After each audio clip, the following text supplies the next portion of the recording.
मुख्यमंत्री डॉक्टर मोहन यादव ने राजधानी के कुशाभाऊ ठाकरे सभागार में आयोजित संपूर्णता अभियान सम्मान समारोह में प्रदेश के आकांक्षी जिलों और विकास खंडों के अधिकारियों को सम्मानित किया। इस अवसर पर सीएम मोहन यादव ने कहा कि नवाचार ही नए मध्य प्रदेश की पहचान है। स्वास्थ्य के क्षेत्र में पीपीपी मॉडल और मेडिकल कॉलेज खोले जा रहे हैं और नदी जोड़ो परियोजना के जरिए खेत तक पानी पहुंचाने का काम किया जा रहा है।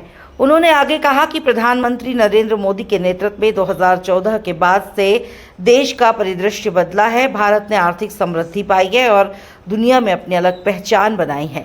समारोह के दौरान उज्जैन कलेक्टर रोशन सिंह और विदिशा कलेक्टर अंशुल गुप्ता को उत्कृष्ट कार्य के लिए सम्मानित किया गया। माननीय मंत्री चंद्र कश्यप जी, माननीय मंत्री विश्वास सारंग जी, माननीय मंत्री मैडम गौर, रमेश चंद्र साहब जो कि हमारे नीति आयोग के मेंबर हैं और मेरे व्यक्तिगत रूप से काफ़ी मार्गदर्शक रहे। जब मैं दिल्ली में था तो काफ़ी मैं एग्रीकल्चर सेक्टर देखता था और वो एग्रीकल्चर के विशेषज्ञ हैं, तो उनसे काफ़ी डिस्कशंस होते थे। रोहित, संजय, सबसे महत्वपूर्ण आप सब लोग जो आए हो, विशेष रूप से कलेक्टर्स, योजना पंचायत जिन्हें आज हम लोग सम्मानित कर रहे हैं। ये कार्यक्रम आप ही लोगों के लिए। जैसा रोहित ने बता दिया, स्पीकिंग पॉइंट्स वो मेरे ख्याल से ज़्यादातर रोहित की प्रेजेंटेशन में आ चुके हैं, तो मैं उनको रिपीट नहीं करूँगा। कुछ मुख्य बातों में बात करेंगे। सबसे पहले हमने देखा कि प्रधानमंत्री जी ने किस धारणा के साथ ये कार्यक्रम शुरू किया था। वहाँ पे जब ये डिस्कशंस होते थे तो हमेशा ये माना जाता था कि कैपेसिटीज़ जो हमारे क्षेत्र में है, हर इलाके में है, पर शायद हमारी गवर्नेंस वीक होने की वजह से कुछ इलाके विकास की दौड़ में पीछे रह जाते हैं। तो उनका फोकस करने के लिए पहला एक निर्णय किया जाए कि उसको फोकस करने की ज़रूरत है। फोकस करने के साथ साथ वहाँ पे यंग टीम दी जाए। बहुत स्पेसिफिकली शुरुआत में मुझे ध्यान है 2017 में जब ये कार्यक्रम शुरू हो रहा था तो ये तय किया गया था कि केवल यंग एक सर्टेन एज से नीचे के ऑफिसर्स को ही कलेक्टर्स, योजना पंचायत बना के भेजा जाए, जिससे वो लोग अधिक मेहनत कर सके, परिणाम दे सके। दैट डजंट मीन कि बाकी लोग नहीं कर सकते। शुरुआत में ऐसा था, बाद में सभी लोग गए और उन्होंने बड़े अच्छे काम किए। गवर्नेंस में सरकार की शक्ति इमेंस होती है। यदि वो ठान ले कि ये काम करना है तो यकीन मानिए कोई भी चीज़ संभव है। प्राथमिकता में आना चाहिए। प्राथमिकता में आने के बाद उसका मॉनिटरिंग का फ्रेमवर्क होना चाहिए, फीडबैक का फ्रेमवर्क होना चाहिए और उसको करेक्टिव करने के रास्ते पे चलना आना चाहिए। ये सारी की सारी बातें एस्पिरेशनल डिस्ट्रिक्ट प्रोग्राम में थी और इनने बड़े तेजी से ये काम अपना परिणाम दिखाना शुरू किया। जनवरी 23 में नीति आयोग ने इसे बढ़ाकर 500 विकास खंड को चुना और उन्हें आकांक्षी ब्लॉक या एस्पिरेशनल ब्लॉक कार्यक्रम किया गया। पर मध्य प्रदेश में एक बहुत विशेष चीज़ हुई। मैं रोहित आपको और सर आपको, रमेश सर आपको बताना चाहूँगा, मध्य प्रदेश में बहुत विशेष चीज़ हुई कि 2018 में माननीय प्रधानमंत्री जी आए थे और वो एस्पिरेशनल डिस्ट्रिक्ट प्रोग्राम के बारे में बात कर रहे थे। तो बात करते समय उन्होंने ये एक अपनी इच्छा व्यक्त की मंशा व्यक्त की कि इसको हमें एस्पिरेशनल ब्लॉक प्रोग्राम भी होना चाहिए। हालांकि नीति आयोग ने कार्यक्रम बना के जनवरी 23 में लागू किया, पर मध्य प्रदेश में 2018 में ही सभी 313 ब्लॉक्स का सर्वेक्षण कराया गया और उन 313 ब्लॉक्स का सर्वेक्षण करने के बाद 50 ब्लॉक्स जो पिछड़े थे इंडिकेटर्स में, उन्हें आकांक्षी ब्लॉक करके चुन लिया गया और मध्य प्रदेश में आकांक्षी ब्लॉक कार्यक्रम को 2018 में ही अंजाम दे दिया, या 2018 के आखिर में ही अंजाम दे दिया। तो जब आपने नीति आयोग से 2023 में शुरू किया तो मध्य प्रदेश पूरी तरीके से इस कार्यक्रम के लिए तैयार था। इन सब चीज़ में पूरा जो एक सॉफ्टवेयर बनाया है नीति आयोग ने, उसमें आप सब लोग तो क्योंकि डेली एंट्री करवाते हो, देखते हो, पर सबसे इम्पॉर्टेंट चीज़ होती है कि जब हम लोग समीक्षा करते हैं तो हमारे आंकड़े कितने सच्चे उस पर डिपेंड करते हैं। झूठ बोलना शुरू कर दे तो फिर हम पता नहीं किसको गुमराह कर रहे होते हैं। तो इसमें कोशिश ये की गई थी कि ज़्यादातर आंकड़े वो लिए जाए जो ओरिजिनल सोर्स से उठाए जाए। जैसे कि यदि पोषण की बात कर रहे हैं तो पोषण की डेटा एंट्री विभाग डायरेक्टली करता है इलेक्ट्रॉनिक प्लेटफॉर्म में, तो वहीं से API के थ्रू कनेक्ट करके नीति आयोग के पोर्टल पर लाया जाए और समीक्षा की जाए। तो इस कार्यक्रम का हम वास्तविक लाभ उठाना चाहते हैं। तो मेरी सभी साथियों से ये गुजारिश भी रहेगी कि ये इंश्योर करें कि ये कल्चर नीचे तक पहुँचे, कि गलत सही जो है इस चक्कर में ना पड़े कि हमारी रैंकिंग बढ़ेगी कम हो जाएगी। डेटा सही कैप्चर करें।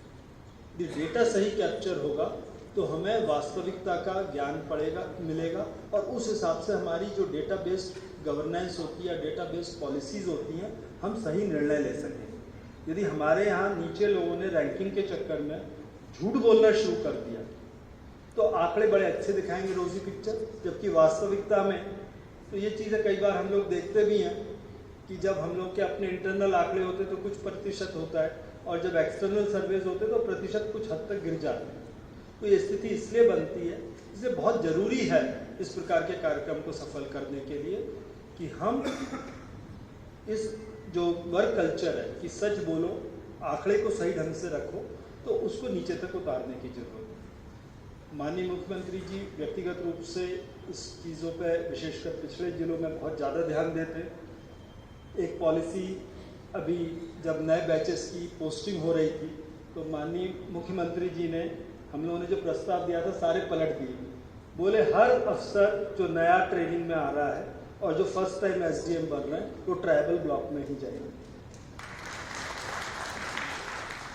तो जो माननीय मुख्यमंत्री जी का फोकस है, माननीय प्रधानमंत्री जी की प्रेरणा के अनुरूप उसी डायरेक्शन में ये मध्य प्रदेश सरकार काम कर रही है और ऑफिसर्स को ट्राइबल इलाके में, रूरल इलाके में एक अनुभव मिले जिससे आगे जाके जब वो स्टेट लेवल पे आते हैं पॉलिसी में उनको ये चीज़ों का संज्ञान रहे।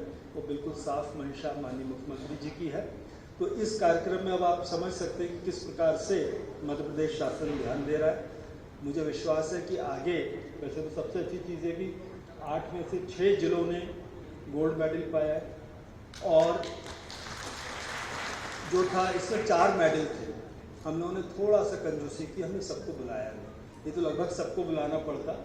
जो नीति आयोग का सर यार्ड डिस्ट्रिक्ट था, जिसने 6 में 6 किए उसको गोल्ड मेडल दे रहे, जिसने 6 में 5 अचीव किए उसको सिल्वर दे रहे, जिसने 6 में 4 किए उसको ब्रोंज दे रहे और जिसने 6 में 3 किए उसको कॉपर दे रहे। तो कॉपर तक जाए तो हमारे 8 जिले आते थे।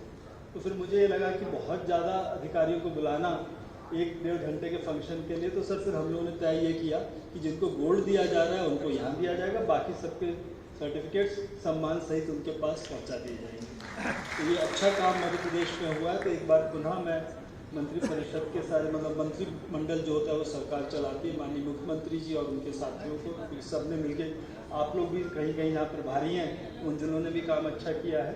तो एक बार पुनः आप सब जो एक्चुअल में काम करने वाले लोग हैं, आप सबको बहुत बहुत बधाई। आगे भी ऐसा ही काम जारी रहे। धन्यवाद। आज के इस विशेष कार्यक्रम के मुख्य अतिथि परम आदरणीय डॉक्टर मोहन यादव जी, जो इस प्रदेश के मुख्यमंत्री हैं, आपके मंत्रिमंडल के सभी सदस्य, मंच पर उपस्थित विधायक, श्री अनुराग गोयल जी जो इस प्रदेश के चीफ सेक्रेटरी हैं, मेरे सहयोगी नीति आयोग से रोहित कुमार जी और प्लानिंग सेक्रेटरी शुक्ल जी, आज के इस प्रोग्राम में भाग ले रहे सभी महानुभाव, एमएलए, अन्य अतिथि और विशेष तौर पर जिला स्तर से आए हुए डिस्ट्रिक्ट कलेक्टर, अन्य अधिकारी और ब्लॉक लेवल से आए हुए सभी अधिकारी और फंक्शनरीज। मैं सर्वप्रथम जो जिला और ब्लॉक लेवल के अचीवर्स हैं, जिन्होंने संपूर्णता अभियान में एक बहुत अच्छा भूमिका अदा की है और जिनको आज रिकॉग्नाइज किया जा रहा है अवार्ड के द्वारा, उनको बहुत बहुत बधाई देता हूँ। आप इसलिए भी बधाई के पात्र हैं कि मैं, क्योंकि एज एक्सपर्ट मेंबर हूँ नीति आयोग में, तो मैं आंकड़ों को अक्सर देखता रहता हूँ। आपका कार्य बहुत से प्रदेशों से ज़्यादा कठिन था, क्योंकि आपके यहाँ जो चोजन इंडिकेटर्स हैं उनमें गैप बहुत प्रदेशों से काफ़ी ज़्यादा था। तो जो रास्ता आपको कवर करना था, जो जर्नी आपको कवर करनी थी, वो दूसरे प्रदेशों से बहुत लंबी थी। कई प्रदेशों में जैसे मान लीजिए कि किसी चीज़ में जो अंतर था वो 20% ही था, लेकिन आपके यहाँ वो अंतर 30% था। लेकिन आपने बखूबी उस जो गैप है उसको फिल करने का काम किया। आप सब लोग बधाई के पात्र हैं, विशेष तौर पर नीतियों की ओर से, क्योंकि प्रधानमंत्री जी ने इसको इम्प्लीमेंट करने का जिम्मेदारी केंद्र में नीतियों को दी हुई है। जैसा प्रधानमंत्री जी कह रहे थे, वो हमेशा दूरदर्शिता की बात करते हैं कि आज से 10 वर्ष बाद लोग देखेंगे कि इस मॉडल की कितनी ताकत थी। तो हमने भी इसको एनालाइज किया है कि इस मॉडल की ताकत, इसके पीछे क्या सोच थी।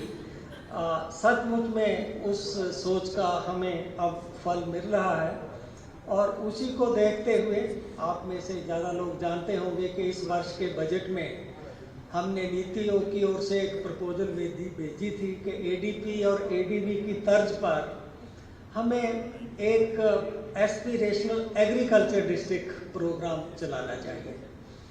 तो उसको अब प्रधानमंत्री धन धन्या योजना के नाम से शुरू किया गया है, और उसका विशेष कारण ये था कि पिछले 10 वर्ष में हमारे देश ने कृषि में अभूतपूर्व उन्नति की है।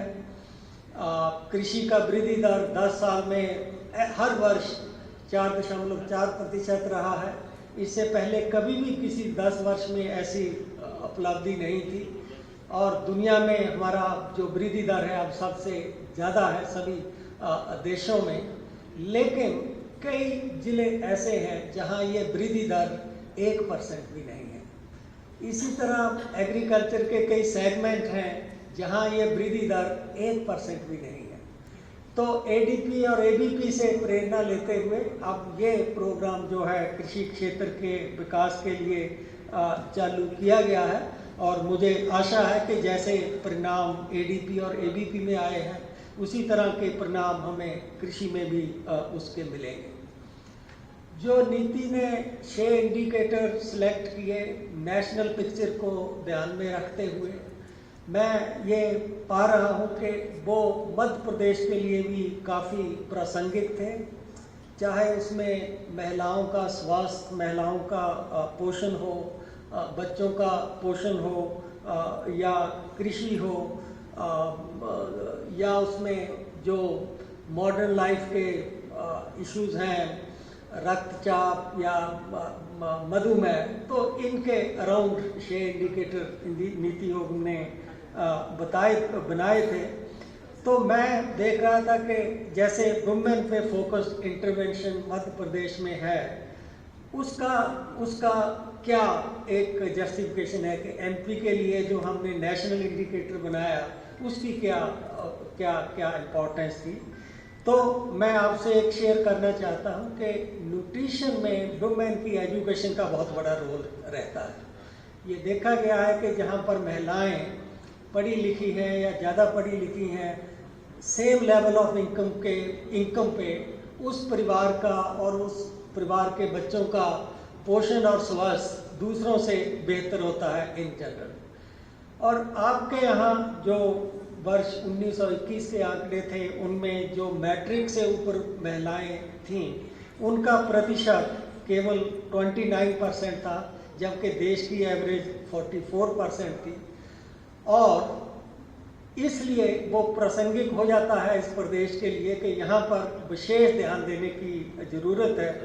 और मुझे ये खुशी है कुछ इंडिकेटर बताते हुए कि वो महिलाओं का एजुकेशन का लेवल प्रदेश में देश से कम होने के बावजूद भी आपने कई चीज़ों में देश से आगे आप उसको लेकर गए।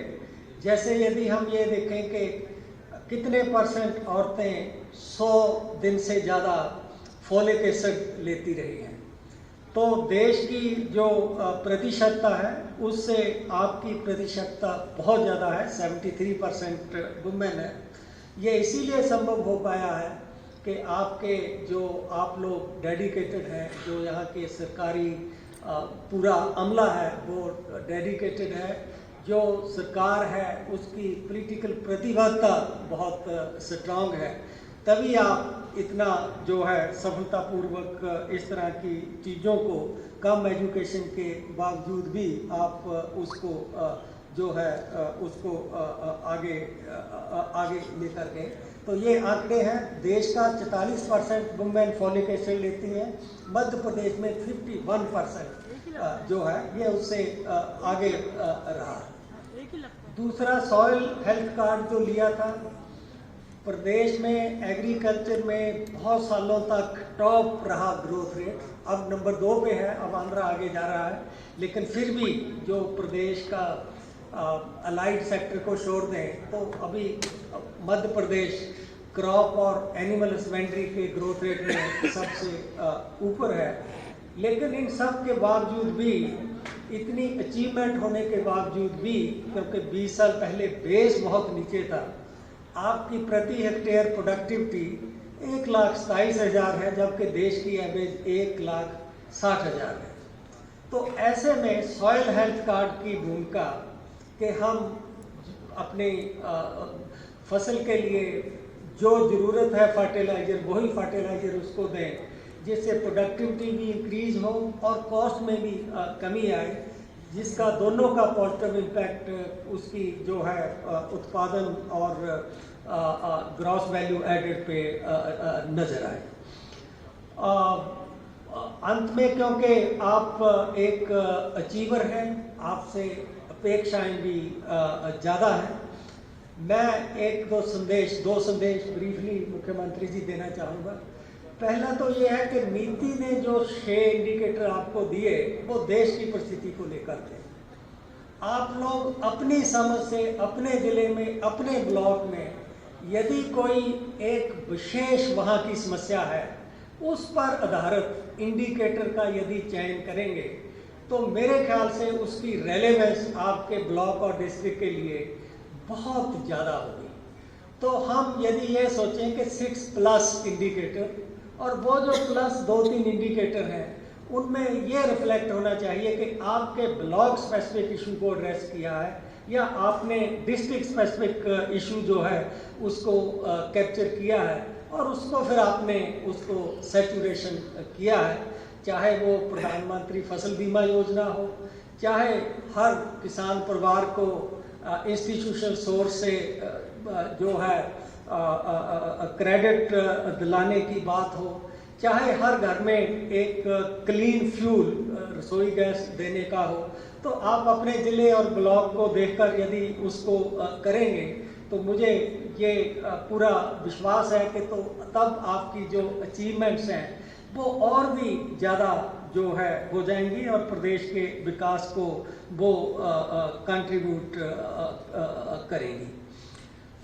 जैसा अनुराग जी ने कहा कि हमने ब्लॉक एस्पिरेशन ब्लॉक की कल्पना जो सेंट्रल गवर्नमेंट ने या नीति ने सोचा उससे 4-5 साल पहले ही कर ली थी, तो ये एक बहुत बड़ी बात है। मैं बहुत प्रदेशों में जाता हूँ तो मैं ये देखता हूँ कि जो हमारा पुराना एक था, but Bengal thinks today rest of India thinks tomorrow, वो बिल्कुल इररेलेवेंट हो चुका है। आज हर प्रदेश में इतनी आकांक्षाएं हैं कि वो किसी ना किसी मसले पर दूसरों से सबसे पहले जो है उसको सोच रहे हैं। तो इसी सोच को अनुराग जी, बहुत अच्छा नहीं लगता उनके सामने उसकी प्रशंसा करना, बहुत लायक अफसरों में गिने जाते हैं। प्रधानमंत्री कार्यालय में हमने इकट्ठे काम किया है, तो ये इतने एक्सपर्ट हैं कि एक बार प्रधानमंत्री कार्यालय ने मुझे ड्यूटी लगाई कि आप जरा ये बताओ कि यदि हम इंपोर्ट ड्यूटी जो बाहर से तेल आता है इस पे इसको 10% कम करें तो उपभोक्ता को क्या फ़ायदा होगा और किसान पे इसका क्या इम्पैक्ट होगा। तो मैंने जो कैलकुलेशन करके बहुत डिटेल में कैलकुलेशन दी, हर कैलकुलेशन पे एक फार्मूला एक्सेल की फाइल में लगा हुआ था। तो मैं उस दिन रात को किसी शादी में था, तो इनका मुझे फ़ोन आया कि बहुत इन्होंने नम्रता से मुझे बताया कि सर मैंने वो सब कैलकुलेशन देखी हैं, ये है वो है, लेकिन एक जगह मुझे ऐसा लग रहा है कि उस कैलकुलेशन पे डाउट है। तो वो इनकी नम्रता थी, वो कैलकुलेशन सचमुच में मेरे से उसमें गलती हुई थी। तो ये मैं समझता हूँ कि ये जो आदमी पीएचडी अपने सब्जेक्ट की हो, 30 साल का अनुभव हो, ये उसका भी कोई डेफिशिएंसी है, ये उसको पकड़ने की समर्था रखते हैं। तो इसी चीज़ को आगे रखते हुए अब जैसे देश के लिए सभी को एक चुनौती दी है प्रधानमंत्री जी ने कि सभी प्रदेशों को अपनी आय हाई इनकम कंट्री के बराबर लेकर जानी है, सबका विकास करना है। तो उसके लिए मैं देख रहा था कि फिर मध्य प्रदेश की जो चुनौती है वो देश की चुनौती से बड़ी है। वो इसलिए देश की चुनौती से बड़ी है कि देश का पर कैपिटा इनकम अब लगभग 2 लाख रुपए है और हमने इसको कोई 12 लाख रुपए बनाना है, 6 गुना वृद्धि करनी है। लेकिन मध्य प्रदेश का जो प्रति व्यक्ति आय है वो 1,51,000 या 52,000 है। यदि उसको हाई इनकम कंट्री के बराबर बनाना है तो वो 1.5 लाख को 12 लाख बनाने के लिए जिलों के अंदर इतने अच्छा काम किया, इससे अलग अलग जिले के जिला कलेक्टर, बीते साल के कलेक्टर और बाकी अधिकारियों को उनकी अपनी क्षमता योग्यता के आधार पर पुरस्कृत करने का भी कार्यक्रम किया गया। साथ साथ नीति आयोग के निर्धारित मापदंडों के आधार पर हमारी सरकार यशस्वी प्रधानमंत्री के उस पैमाने के आधार पर जिसमें हम अधिकतम जन सुविधा पात्र हितग्राहियों तक नीचे तक पहुँचाएँ, सभी सेक्टर में समान रूप से काम करते हुए, जैसे कि अंतिम व्यक्ति के अंतिम गांव तक वो सारी सुविधा पहुँचे जिसमें वो उसकी बसाहट है या वो वहाँ निवास करता है। ऐसे में सरकार के सभी विभागों के आधार पर सरकार के माध्यम से व्यक्ति के न्यूनतम जीवन की भोजन की कुपोषण व जैसी बीमारियों से भी खिलाफ लड़ते हुए सब प्रकार के साधन संसाधन से उसको जोड़ करके राज्य आगे से आगे जाए, जिले के अंदर जो ब्लॉक है वो ब्लॉक की कमजोरी भी दूर हो। इसलिए बहुत अच्छा नाम माननीय प्रधानमंत्री ने आकांक्षी जिला के नाम से आकांक्षी ब्लॉकों के आधार पर रचना की है और उसके आधार पर वो प्रत्येक छोटे छोटे विभाग के भी सभी योजनाओं की मॉनिटरिंग करते हैं। और मुझे इस बात का आनंद भी है माननीय प्रधानमंत्री जी ऐसे सारे निवासरत लोगों के लिए विशेष योजनाओं की धनराशि भी देते हैं। इसीलिए हमने बेगा सहरिया ऐसी कई सारी जनजाति के लोगों के लिए भी विशेष योजना जर्मन योजना के माध्यम से लागू की है। ऐसे कामों से ही समग्र विकास की परिकल्पना पूरी होती है। मेरी अपनी ओर से सबको बधाई।